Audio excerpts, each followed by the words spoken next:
Some methods that can help group communication are listed below.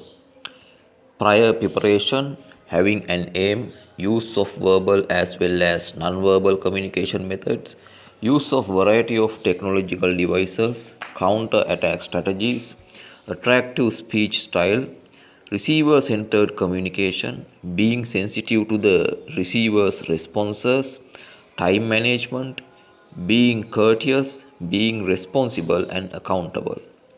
Some benefits of group communication are listed below. Helpful in common social activities. Opportunity to learn diverse opinions, ideas, and suggestions.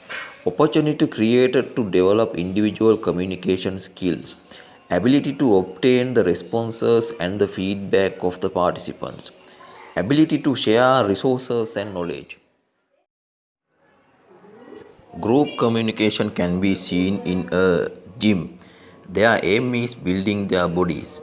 In a tuition class also you can find group communication. They use a variety of technological devices. In a classroom, time should be managed within 40 minutes. The teacher centers his or her focus on the receiver or the students. Students can give their feedback then and there. Therefore, group communication is sensitive to the receiver's responses. In a bus hold, several people may meet and talk to each other. They may know each other or may not know each other. A process of communication carried out for a crowd is called public communication. Public meetings, public lectures, various commemorative celebrations, etc., come under public communication. In public communication, even though the communicator is visible and the voice is heard, intimate communication does not take place. High level of technology is used in public communication.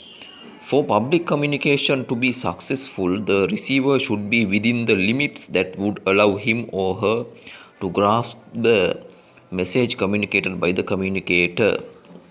The feedback received in public communication can be difficult to interpret in a proper way, and the feedback can also be limited.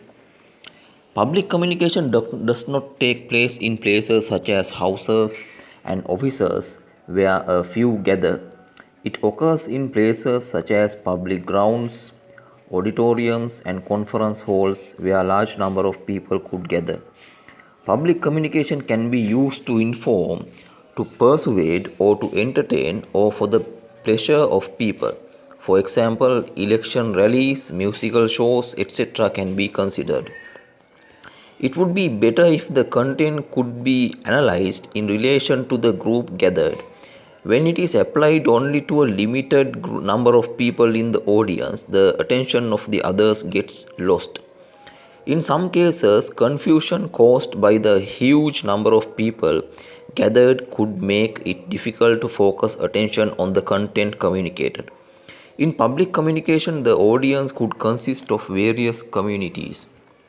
Here are some of the benefits of public communication.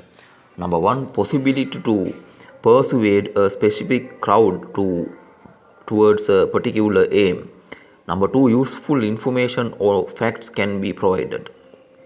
Number three, can help to build an image. Number four, can help to create an opinion. Number five, can win the attention of various groups. Several groups may hear what is said in public communication.